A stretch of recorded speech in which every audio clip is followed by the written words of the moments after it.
Hey everyone, Peter Zeihan coming to you from Colorado. Today I want to talk about the wheat situation in Ukraine and Russia. Now, for the last several weeks, UN staff and diplomatic personnel from Turkey and Pacific have been working to broker a deal that would allow Ukrainian wheat to leave Ukrainian ports under Ukrainian control and get to the wider world.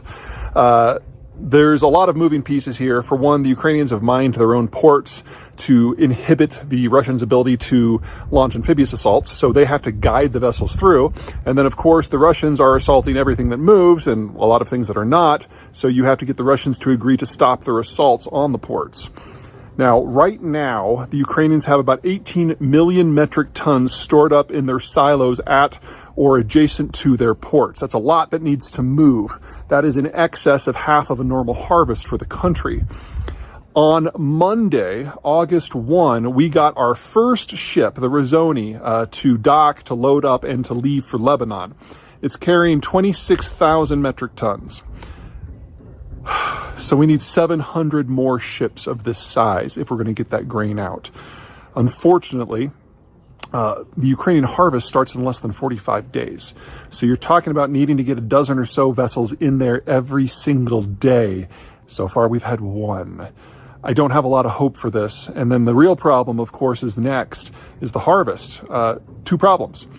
Right now, the Ukrainians have nowhere to put it. Their silos are full from last year's harvest. They weren't able to export because the war started back in February.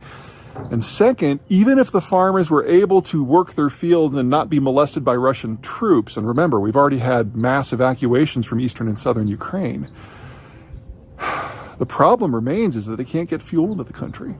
So you're talking about needing to harvest industrial levels of wheat without industrial equipment, and that's just not possible. So likely end result here is that this is the last year that Ukraine participates in international grain markets. They simply don't have the capacity to get stuff up at a scale.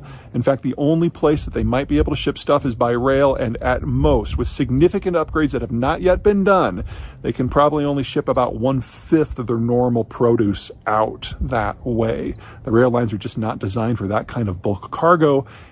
And a lot of them have to transit a little territory called Transnistria, which is under Russian control.